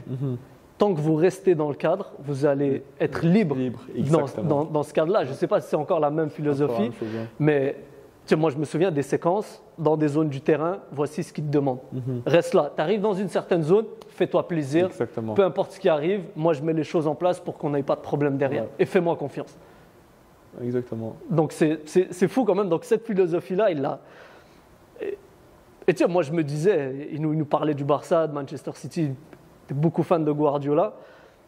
Et c'est fou quand même que la même philosophie qu'avec des gamins, il l'a mis chez vous et quand même pas un an. Il a gagné. Et honnêtement, je vous ai vu jouer, c'était un plaisir. Ouais. Je sais pas, toi, est-ce que tu as eu du plaisir? Moi, j'ai eu du plaisir de fou de jouer, c'était incroyable. Hein. Tu as le ballon, tu joues avec le ballon, c'est beau à voir. Moi, je me suis régalé, la vérité. Et si tu devais me dire, je regardais encore une fois les stats. Tous vos matchs à domicile, vous avez qu'une seule défaite. Ouais. Une seule Miami défaite en plus. contre Miami. C'était dernier. C'était même pas, c'était avant Messi. Avant Messi. C'était avant Messi. C'était dernier. Ils ne gagnaient pas de match. Je pense que c'est un des seuls matchs qu'ils ont gagné à l'extérieur où de la saison, de la demi-saison avant que Messi arrive, c'était chez nous. Et est-ce que pour toi l'expérience jouer à domicile, c'était comment? Est-ce qu'il y avait vraiment une différence? Parce qu'en MLS, on le sait, jouer à la maison, jouer à l'extérieur, c'est complètement différent. Ouais, c'était rien à voir. Nous, chez nous, c'est une forteresse, tout le monde arrivait, c'était comme ça. Ouais. Tout le monde arrivait comme ça. Nous, quand on arrivait, on était adrénaline, on était incroyable chez nous, la vérité. J'espère que la saison prochaine, ça va être la même chose. Mais on a créé une forteresse. Et puis, en finale de la Coupe MLS, pour ça, encore une fois, ça nous a aidé de fou. On était à la maison. Finale de la Coupe MLS, c'était à la maison. C'est pour ça, c'est ça que je comprends pourquoi la Champions League, c'est dans un terrain neutre. C'est vraiment une différence. Parce que je regarde là, sur une quinzaine de matchs, vous avez une défaite. Et je parle des matchs à la maison. Ouais. Vous avez une défaite, 4 matchs nuls, et le reste, c'est que des victoires. Ouais. Que des victoires à la maison. Ouais, exact. Et je pense que c'était la foule qui faisait ça, c'était pense votre confiance à la maison. Confiance à la maison, la foule aussi. Il y a 2 matchs parmi les matchs nuls. Il y a un match qu'on a égalisé avec un carton rouge dans les dernières, je pense, 10 minutes. Et il y a un match qu'on a marqué à la 97e minute, égalisation. Donc ça, c'est la foule, forcément, tu prends, qui t'aide, qui te donne un second souffle, tu vois. Et puis, nous, on a créé cette forteresse chez nous. Et puis, je pense que aussi les équipes MLS, en général, ils ne sont pas bons à l'extérieur. Il n'y a pas beaucoup d'équipes qui sont bien à l'extérieur. À Montréal, 2022, ils ont fait le record. Ils ont été excellents à l'extérieur. Ouais. Excellents à l'extérieur. Après, je pense que nous, Columbus, 2023, on a été bons à l'extérieur à la fin. Et c'est ça qui est beau, parce que pendant la saison, on n'était pas très fort à l'extérieur.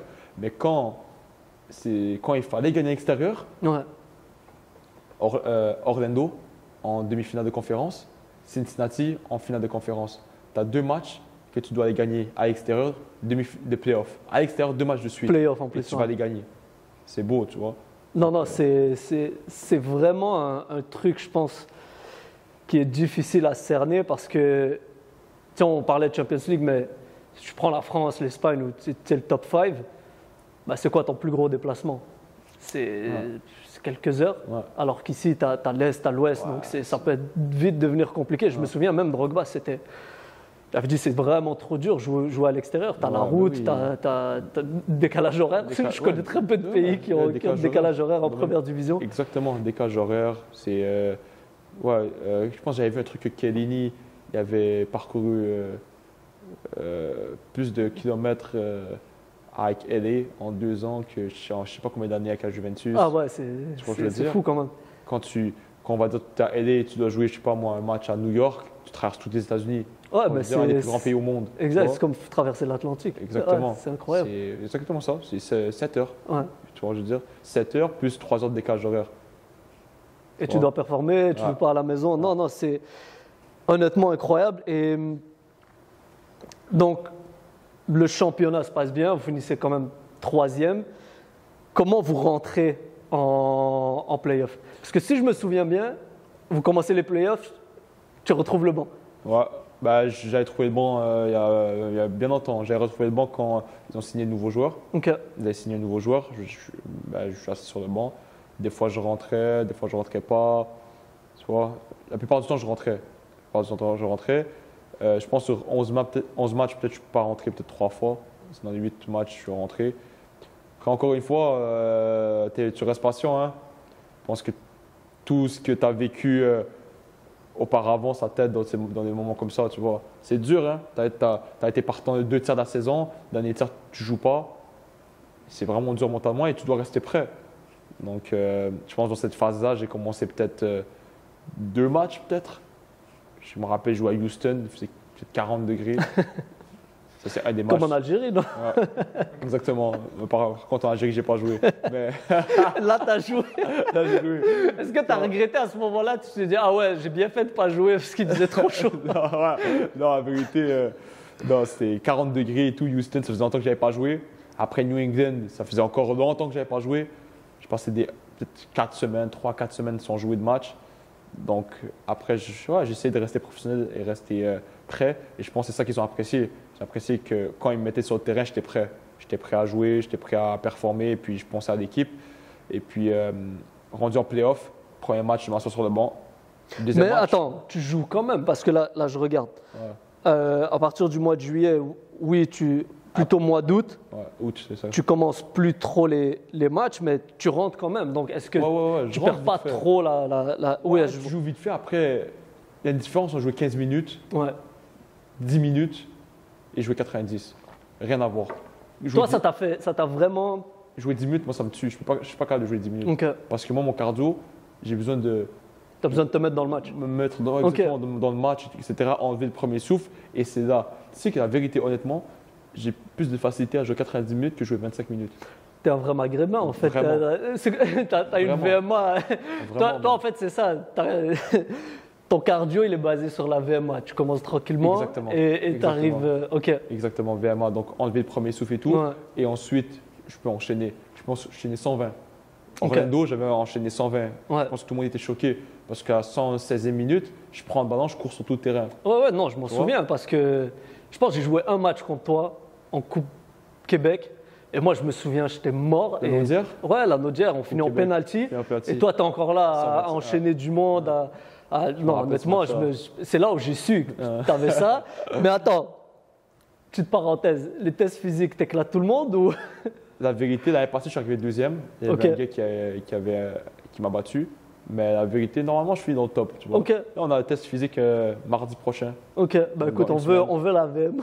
Là, je pense pas que ça Ah va ouais? être très. Non, moi, j'ai besoin d'un peu de préparation, Ok. etc. Là, ces vacances-là, je me suis tenu en forme quand même. J'ai Ok. joué des foot à droite et à gauche, etc. Mais moi, je dois le build, mon cardio. Et Ok. ensuite, ouais, quand c'est parti, c'est parti. Ok. Alhamdoulilah, j'ai une bonne VMA. Donc, Ok, alhamdoulilah. top. Mais attends, on va revenir à ça. Donc tu dis, est-ce que ça te fait plus mal mentalement ou est-ce que ça te fait plus mal à ton jeu dans le sens où, vu que tu as besoin de ce rythme-là, Ouais. tu te décroches un Les peu? deux. Ouais. Mentalement, c'est dur parce que tu as envie de jouer, tu vois, tu as envie de jouer, tu as envie de prouver quand tu as prouvé, etc. Et, Ouais. et physiquement aussi, parce que un match, les entraînements, ça ne va jamais être comme un match physiquement, tu vois. Ouais, non, c'est sûr. Donc, ça me frustre aussi c'est parce que j'ai envie de m'améliorer, j'ai envie de jouer, j'ai envie être décisif, etc., monter mes stats et tout. Donc, quand tu joues 10 minutes, c'est dur de faire la différence parce que tu rentres dans des circonstances que des fois tu mènes, des fois c'est égalité. Tu dois t'adapter vois, au tu dois match, en fait. t'adapter. Exact. Des fois en train de perdre, tu rentres, ils sont en bloc bas, ils sont 45 devant le but. Tu vois, je veux dire, après c'est compliqué. Mais ça va, tu ressors le futsal, tu vois. Ouais, tu sors le fan de futsal. frappe, semelle. Après, il faut tourner le ballon, tu peux pas trop. C'est pire l'inverse. Ouais, On est d'accord. 100%. Quand tu Ouais. rentres et tu dois dois défendre. ça c'est dur. Ouais. Donc, il y a quand même cette période-là. Tu retrouves les 4 derniers matchs, Ouais. 90 minutes, 120 minutes, 64 et 85. Est-ce que quand on te remet, tu es partant les 4 derniers matchs, donc la série de... C'était contre Atlanta? Atlanta, ouais, troisième match, je redeviens partant. Exactement. Et bon, tu joues tout le match, Ouais. on sait que ça se passe bien ce match-là. Orlando, vous allez en prolongation, Ouais. ça se passe encore bien. Ouais. Cincinnati, encore tu commences, on te sort à la 60e. Et Final. Los Angeles FC, avant qu'on rentre dans tout ça, c'est quoi qu'on te demande quand tu reviens au jeu avec Atlanta? C'est quoi les circonstances? Écoute, tu vas vite, on a besoin d'appel dans le dos, on veut de la vitesse dans le dos, etc. Toujours piston, hein? Toujours piston. Ouais. Tu vas vite, on veut de la vitesse. Moi et Yeboah, qui est à gauche, on veut que ça va vite dans le dos. Et défensivement, fais ce que tu as à faire comme d'habitude. Viens, refais tes replis défensifs, reviens, etc. Et puis, j'ai répondu présent par rapport à ça. Je pense qu'une des plus grosses raisons de pourquoi j'ai joué les 3 derniers matchs, demi-finale, finale et quart, demi et finale, Exact. c'est parce que je donnais une assurance défensive. J'étais capable d'attaquer, mais j'étais aussi capable de revenir en sprint pour aider mes défenseurs. Je pense que c'est ça la plus grosse raison. C'était le volume de jeu, en fait. Le volume de jeu, exactement. Volume de jeu. Et bon, avant de parler de la finale, comment tu vis? Est-ce que vous vous dites, ouais, on peut clairement aller chercher la Coupe MLS cette année? Ouais, on se dit après, non, en vérité, dès le début, on se dit, ouais, c'est possible. Là, on finit Atlanta, on dit, OK. Dès le début, à la fin du championnat, Ouais, à la fin du championnat régulier. Exactement, OK. exactement. On dit, Atlanta fini, on dit, OK, c'est bon, là, c'est un match à la Un fois. match à la fois. Exactement. Orlando, on dit, OK, on était confiants en Orlando. Tu sais pourquoi? Parce que la dernière fois qu'on a joué là-bas, on a perdu 4-3. On menait 3-1 à la 70e. Wow. Classique MLS. Ah ouais, on a pris 3 buts dans la minute. On est confiant. On se dit, vas-y, on va là-bas, on fait le taf. Donc, on y va là-bas, on fait le taf. À 120e, on joue 120 minutes. On se dit, OK, parfait. Là, on joue Cincinnati. On se dit quoi? On se dit, OK, on avait perdu chez eux, 3-2, mais on perdait 2-0 chez eux. On avait fait 2-2. On avait bien fait un bon match et on n'avait vraiment pas la même équipe. Vraiment pas. Là, le match de demi-finale, de finale de conférence, on avait vraiment une meilleure équipe. On se dit encore c'est possible. En plus, on aura des fans qui vont venir. OK, ça va être une atmosphère de fou et tout. Mais vas-y. Là, on gagne. Ouais, ce match-là, je me rappelle, ambiance de fou, etc. Et puis, moi, j'avais fait une erreur. Ils avaient marqué. Mais je suis quand même resté dans mon match et tout. J'ai essayé de faire ce que j'ai à faire. Et après, on a gagné. J'étais content. Je ne voulais pas qu'on perde à cause de moi. Mais après. Encore une fois, on va prouver que tu as le mental. Exact, ouais. Et Mais ensuite, finale de MLS, on se dit c'est chez nous. On se dit c'est chez nous, donc c'est pas le moment de perdre. On a gagné toute la saison, c'est pas le moment de perdre à ce moment-là, tu vois. Donc on était assez confiants chez nous, et puis on a fait ce qu'on a à faire, et puis voilà. Hein. c'est incroyable quand même. Est-ce qu'un jour tu te disais, ouais, je vais gagner Jamais de la vie. la MLS Cup, un des rares Québécois, Canadiens qui ont gagné la MLS Cup? Jamais de ma vie, je pensais un jour j'allais gagner la MLS Cup, et vraiment pas. Je me dis, ouais, j'ai vraiment gagné la MLS Cup, tu vois. Genre, c'est 34 matchs de saison, plus les playoffs. Donc c'est 34, on a joué 3 fois Atlanta, 37. On a joué Orlando, plus 3. Ça fait 40 matchs. 40 matchs sans compter les coupes. Donc, tu joues 40 matchs, tu gagnes ça. Tu es champion de la MLS. Les États-Unis d'Amérique, tu connais, c'est les États-Unis, tu vois, tu es champion de ça. C'est clairement en tout cas, je pense, une de mes plus grandes fiertés pour toi.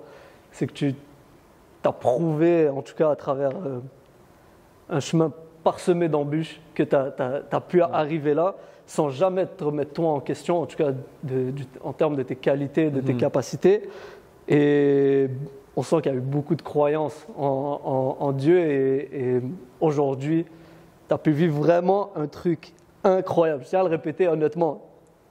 Si moi, on m'avait dit en 2018, 2017, quand tu nous mettais la misère là, en PLFQ, et Dieu sait qu'il y a des gens qui venaient vous voir jouer, et pour ne pas dire te voir jouer, et que tu as vécu un peu le rêve de pas mal d'enfants, de se dire ouais, je vais gagner la MLS Cup. Est-ce qu'aujourd'hui, la poussière elle est retombée, j'imagine, mais est-ce que ça a changé quelque chose? Comment tu le vis au quotidien? Est-ce que tu as l'impression que tu as pris un step? En toute humilité, hein. Et la vérité, je me suis souvent dit, pourquoi je n'arrive pas à réaliser que j'ai gagné la MLS Cup? Parce que je me disais, genre, tu as gagné la MLS Cup, tu vois, c'est quelque chose de fou. Et je n'arrivais pas à réaliser. À un moment donné, je me suis posé une question, je me suis dit quoi? Je me suis dit, est-ce que tu n'es pas capable de réaliser ou juste, tu es juste en mode, ok, tu as gagné et tout, vas-y, next. C'est ce que je veux dire? Ah ouais. Et je ne vais pas faire la fausse modestie ou quoi que ce soit, tu vois, je veux dire, c'est quelque chose de gros. Quand je me rappelle qu'on parle de ça, oui, c'est quelque chose de gros. Mais je me dis, ok, peut-être que, je me dis que, ouais, c'est bien, mais il y a d'autres trucs dans la vie aussi, tu vois ce que je veux dire? Et je pense que c'est ça à quoi je pense. Je me dis, ouais, alhamdoulilah, j'ai gagné la MLS, je suis hyper content et tout, c'est bien. Mais vas-y, tu vois, je veux dire, c'est une étape parmi tant d'autres dans ma vie, etc. Et puis voilà, hein, la vérité. Donc, j'ai pas dit ça à n'importe qui, j'ai dit ça à mes proches, Okay. tu vois. Parce que si tu dis ça à n'importe qui, ils vont dire, vas-y, lui, il se prend pour qui là? Ouais, Tu non, veux c'est dire? vrai. Mais vraiment, je te parle au plus profond de mon cœur. Je veux dire, ça m'a pas rendu vraiment heureux d'avoir gagné la MLS. Il y a d'autres trucs dans ma vie qui sont plus importants, etc. Et ça m'a pas ramené ce bonheur-là. Je le sens pas au fond de moi, tu vois, je veux dire. Donc, ouais. Et c'est quand même fou, mais je m'attendais vraiment pas à une réponse comme ça. Mais est-ce que tu penses,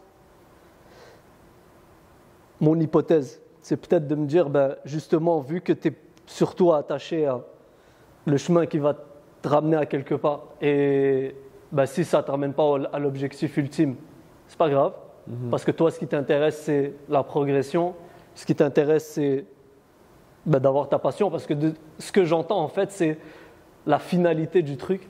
C'est pas ça qui te donne le plus grand bonheur, c'est de progresser, c'est de montrer qui tu es, de prendre du plaisir, j'imagine. Exactement, c'est ça, moi, qui me rend heureux. C'est c'est que mes parents soient fiers et qu'ils soient heureux, mettre ma famille à l'abri, c'est ça le plus important pour moi. Tu comprends? La santé, tu comprends? Être proche de Dieu, proche d'Allah, c'est ça le plus important, tu vois, je veux le dire. Ouais, gagner la MS, c'est incroyable, tu vois, c'est des accomplissements de vie de fou, tu vois. Et jamais de ma vie, je pensais un jour j'allais gagner. Mais comme je t'ai dit, il y a des trucs encore plus importants et puis tu passes vite à autre chose.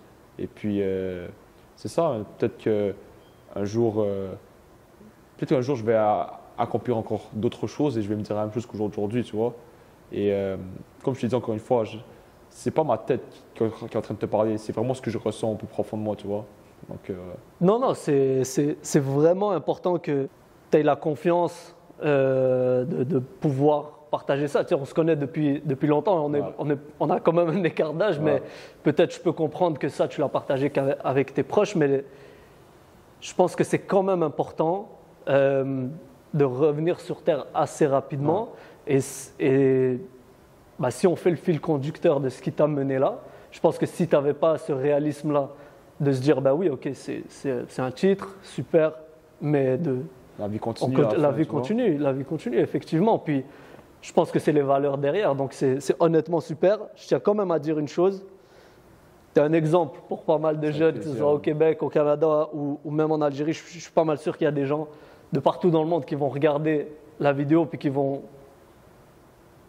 devenir un peu moins fou là, avec les projets Mbappé, avec les... Non, mais tu sais, on rigole, mais on en voit tellement. Ouais. Et toi, tu as vécu ton projet Mbappé qui n'avait même pas de nom, en fait. Donc, tu aurais accepté ta destinée, peu importe quelle qu'elle soit. C'est ce que je retiens. Exactement. Et ça, c'est pourquoi? C'est parce que les valeurs que ma famille m'a inculquées, les valeurs de l'islam aussi, tu vois, je veux dire, on est des croyants, tu vois, et puis on croit en le destin. On croit au Mektoub, ce qui arrive, arrive. Et tu sais, quand tu vis comme ça, tu vis beaucoup mieux. T'es serein, en tout cas. T'es serein. Ouais. Tu dis ça arrive pas. Ouais. C'est pas grave. Il y a d'autres trucs dans la vie, tu vois, je veux dire. Moi, je fais ce que j'ai à faire. Fais ce que j'ai à faire. Et puis, si ça passe, ça casse, tu vois, je veux dire. Puis, j'ai toujours pensé comme ça et alhamdoulilah, ça m'a grandement aidé. En tout cas, des paroles très sages. Je m'attendais pas à tout ça. Parce qu'honnêtement, c'est vraiment quelque chose, en tout cas je l'ai senti, ça vient de ton cœur. Puis honnêtement, merci beaucoup de nous avoir partagé ça. Avant de te laisser filer, ton après-carrière, est-ce que tu y penses des fois? Vraiment pas, moi. J'espère que c'est le plus loin possible. Hein. Ouais, honnêtement, j'espère aussi, tu nous fais une Zlatan à 40 ans. Je commence à avoir mal aux genoux un peu. Donc comment ça? T'as fini les synthétiques là? Je sais, mais je commence à avoir mal là. C'est le futsal ça. Le futsal, il m'a abîmé mes genoux là. Mais non, en vrai, après-carrière... tu vas retourner à l'école? Non, jamais de la vie. Tu vas voir au cégep. Non, en vrai, après, j'ai envie d'ouvrir peut-être une école de futsal. Ok, ouais, tu l'as mentionné. Peut-être être au Québec, peu importe si je suis au Québec ou pas. Donner ma passion pour le foot aux jeunes, etc. Les aider au prochain niveau, tu vois. Je pense que c'est peut-être être coach amateur, tu vois. Ou coach, directeur sportif, directeur technique ou être dans le milieu du Québec pour aider les jeunes, etc. Donc, je pense que c'est ça mon après-carrière. Mais ouais. Ça commence déjà à t'intéresser. Est-ce que tu penses que tu vas t'inspirer un peu, que ce soit de Wilfried ou quoi que ce soit? On va venir, hein, j'ai quelques... D'habitude, on finit l'épisode avec un petit quiz, mais est-ce que c'est parce que je pense que tu as croisé quelques bons entraîneurs là, en tout cas, certains que moi j'ai croisés aussi, que ce soit, tu as eu François Bourget, je pense, tu as eu Wilfried, pour nommer que eux. Est-ce que quand tu les vois, tu dis ouais, je me verrais bien faire ça ou... Ouais, la vérité, ouais. Mais Oui et non, parce que ça a l'air vraiment dur d'être coach. Ouais. Les gens ils pensent que être coach, c'est juste dire à ton 11 partants et faire 4-4-2 ou 4-3-3, mais c'est vraiment pas ça. Il y a tellement de logistique derrière, gérer des joueurs, etc. Donc, C'est réfléchi. Ouais, exactement. Donc, est-ce que je vais faire ça? Je sais pas. Après, tout va dépendre. Après ma carrière, je vais être rendu où, peu importe financièrement, mentalement, etc. C'est plein de facteurs, mais ouais. Ok, super. Ben écoute, on passe, comme j'aime bien finir l'épisode, avec un petit quiz. T'inquiète pas, tu m'as dit en off tes connaissances de Ouais, culture. basique là, sont pas très haut. Hein. Ben écoute, est-ce que tu sais au moins l'Algérie a gagné combien de fois la Coupe d'Afrique? Ah oui, 2. Ok, Ouais. au moins. Ah ouais. Au moins. Ok, ben au moins on va Ah oui, classer. l'Algérie, je connais bien l'Algérie. Il y Ah a une oui. chance qu'il y a les 2 étoiles sur le maillot parce que sinon je pense pas. Ah non. Je pense pas que t'aurais su. Écoute, très simple. Et t'as pas le droit de réfléchir, faut Ok. que la réponse Vas-y. vienne du tac au tac. Ton joueur préféré? Neymar. Neymar. J'ai répondu vite, hein? Neymar. Neymar. De loin, Neymar. T'es Ouais, le ouais. premier Algérien, je pense, que je connais qui me dit Ouais, ouais, Neymar, ben oui. Neymar. Ouais, ouais, Et t'as c'est- participé, je pense, à son J'ai- tournoi. ouais, Ouais, je me souviens. Je suis parti à son tournoi, genre, j'ai vu. Vous avez quelques gagné photos. la version canadienne Canadienne est partie avec là-bas. les Safwan, Ouais, exactement. Anis. Ouais. Et je me souviens plus qui d'autre était là. Il y avait Safwan, Anis, Nikita, qui a Lucas, mais d'autres gars. Et vous avez gagné la version canadienne, vous êtes allé jouer au Brésil. Ouais, au Brésil, exactement. Vous avez rencontré Neymar. On a rencontré Neymar, il était là, on a pris photo avec lui. Incroyable. Incroyable. Et moi, c'était un joueur que je suivais depuis longtemps. Tu vois. Pourquoi Neymar? C'est incroyable de le voir jouer. Incroyable. Tu le vois sur le terrain, il est agile, rapide. Ouais, Ah, c'est un phénomène. Ouais, c'est un phénomène. C'est trop beau à voir jouer. Moi, honnêtement, je dis que c'est le meilleur dribbleur Ouais. de l'histoire Ouais. du foot. Et je me fais parfois ramasser. Non, moi je suis d'accord Mais avec honnêtement, toi. Comment il dribble, il va vers l'avant. Il dribble pas sur place, il dribble vers l'avant. Mhm. Tu vois ce que je veux dire? Il est dangereux. C'est une idée qui est vraiment dangereux. Tu vois ce que je veux dire? C'est pas une idée juste qu'il à dribbler. Non, il dribble pour aller marquer. Tu vois? moi, honnêtement, la remontada, Ouais. moi je dis si c'était pas de lui, Ouais, 100%. c'est peut-être un des seuls matchs où Messi a un petit peu manqué, entre guillemets, manqué à l'appel, parce que déjà Ouais. tu perds pas un match aller comme ça. Ouais. Et Neymar, ce qu'il a fait cette journée-là, honnêtement. Incroyable. Ok, Neymar. Encore une fois, tac au tac. Club préféré. Barça. Ah. Ah, déjà, coupe, on a fini. Pourquoi le Barça? Leur beau jeu. Ouais, Ah, c'est leur beau jeu. que le beau jeu. Tic-tac, Ouais. etc. C'est vraiment le beau jeu. Tu le regardes encore aujourd'hui ou? Ah, là, c'est bon. Là. Ouais. J'en ai marre du foot. Ça, on en a parlé en off. Ça, je comprends pas. T'en as tellement marre du foot que tu regardes pas le foot à côté. Ouais. C'est quand même un truc, ça. Ouais. Je regarde des highlights, je regarde des joueurs, des Ok. highlights individuels de joueurs, des défenseurs droits dans le monde, etc. Ok. Mais regarder des matchs, je regarde pas trop de matchs. Hein. Ok. On en a parlé un peu, mais peut-être l'entraîneur que tu as eu qui t'a le plus marqué.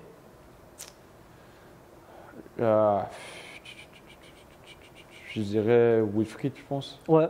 Ouais, cette saison-là, c'était une saison riche en émotions, la vérité.